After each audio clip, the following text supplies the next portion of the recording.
What is the exact value of 300 seconds? 5 minutes. To most of us, it is nothing. Time enough to brew a coffee, to scroll through a news feed, to wait for an elevator. It is disposable time, inconsequential. But sometimes, in the hands of the wrong person, 5 minutes is not measured in time. It is measured in human capability. It is the difference between a future restored and a future utterly dismantled. Intern, hospital, executive wing, day. Dr. Silas Vance did not walk through the hospital corridors. He glided. He was the chief of surgery, a man who viewed the operating theater not as a place of healing, but as a high-performance assembly line. His metric for success was velocity. How quickly could he cycle a patient from intake to recovery to billing? Vance checks his gold Rolex aggressively. He wore his arrogance like his tailored suits, expensive, conspicuous, and impenetrable. To Dr. Vance, safety protocols were guardrails for the mediocre, unnecessary bureaucracy that slowed down geniuses. Intern, pre-op holding area, day. Then there was Arthur Penhaligon, a retired firefighter, a single father of 2 teenage daughters, a man who had spent his life running into burning buildings to save strangers, now sitting quietly, trusting a stranger to save him. Arthur had a localized tumor on his left kidney. His right kidney was perfectly healthy. The objective was simple: remove the left, preserve the right, and return a father to his children. The atmosphere is heavy, sterile. The hum of machinery is the only sound. Intern, operating room, moments later. The air in operating room 3 was frigid. The lights were blindingly bright, casting no shadows, offering no place to hide. The surgical team was assembled, a silent chorus waiting for the conductor. But the conductor was impatient. Vance stands over the draped patient. A nurse looks frantic. A critical tool was missing from the tray, the surgical marker. The standard protocol, the universal safety net meant to prevent catastrophic error, required the surgeon to mark the operative site before sedation. It required verification. It required patience. The circulating nurse, her voice trembling beneath her mask, informed Dr. Vance it would take 5 minutes to retrieve another marker from central supply. 300 seconds. Vance's internal monologue.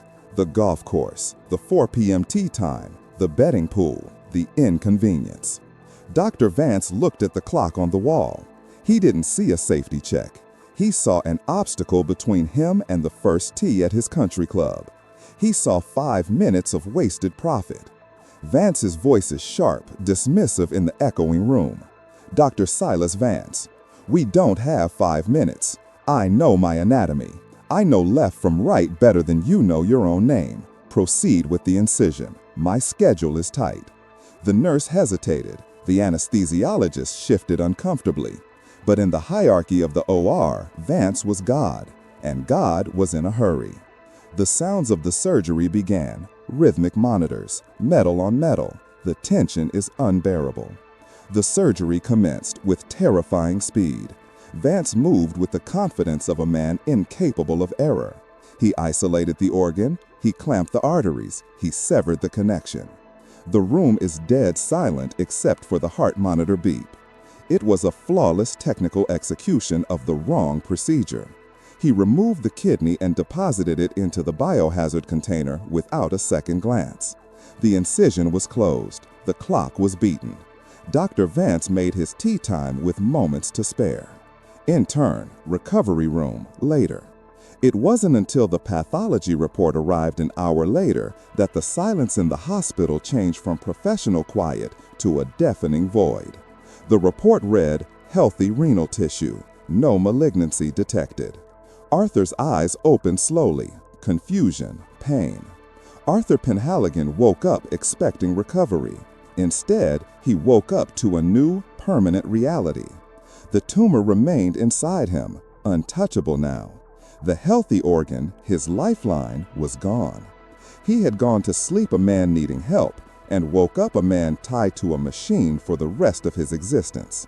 His capacity to live an independent life had been transactionally exchanged for 5 minutes of a surgeon's leisure time. Intern, courtroom, day. The courtroom is packed. The atmosphere is electric, hostile. The lawyer stands center stage, an immovable object. The trial was not about whether a mistake happened.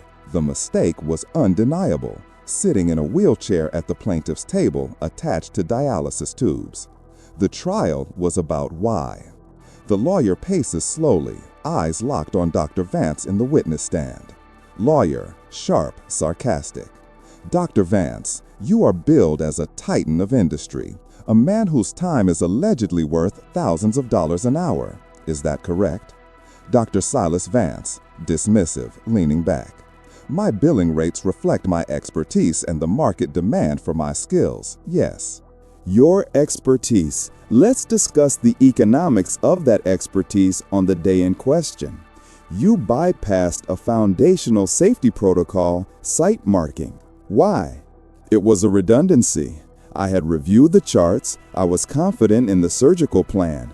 The delay was unnecessary administrative friction. Administrative friction. That friction is designed to prevent exactly what happened to Mr. Penhaligon. How long would that friction have delayed you, doctor? Perhaps 5 minutes? 5 minutes. 300 seconds. You testified earlier that you were under immense systemic pressure and suffering from chronic fatigue due to your caseload. The demands on a chief of surgery are relentless. We are only human. The pressure to maintain theater throughput is immense. So, your argument to this jury is that you were too exhausted, too overworked to wait 300 seconds to ensure you were operating on the correct organ? Essentially, yes. It was a judgment call made under duress. The lawyer stops pacing. He turns to the judge. Your Honor, permission to display Plaintiff's Exhibit 4B. A large screen flickers to life. It shows a text message interface. The courtroom gasps audibly. This is a text message sent from your personal phone at 1:45 p.m., 15 minutes before you ordered the incision on Arthur Penhaligon. Would you please read it for the record? Vance stares at the screen. His tan seems to fade. He adjusts his gold watch nervously. Sweat beads on his forehead. It says, "Don't cancel the reservation. I'm skipping the safety check. I'll be there in record time." I'm skipping the safety check. You weren't fatigued, doctor. You weren't under systemic pressure. You were late for a golf game. Vance looks towards the jury, then down at his hands. He crumbles. You didn't make a medical mistake, Dr. Vance. You made a business transaction.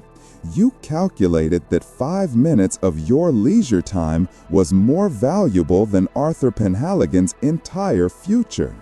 It was an error in judgment. I never intended for this outcome.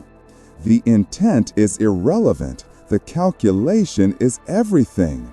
You traded a man's independence, his ability to hold his children, his very physiology, so you wouldn't miss the first tee. The lawyer walks over to Arthur's wheelchair, placing a hand gently on the handle. Look at him, doctor. Really look at the result of your record time. This isn't a medical complication. This is gross, calculative negligence born of supreme arrogance. The silence in the courtroom was absolute. Dr. Vance looked at his gold Rolex again, but this time it didn't look like success. It looked like handcuffs. NT courtroom moments later. The verdict. The jury's decision was swift. They understood the math. The judge bangs the gavel. The sound echoes like a thunderclap. They awarded Arthur Penhaligon compensatory damages to cover the lifetime of intense medical care he now required. But the true weight of the verdict came in the punitive damages. Vance has his head in his hands. His lawyer is already packing up, distancing himself. The jury imposed a financial penalty designed not just to punish, but to obliterate.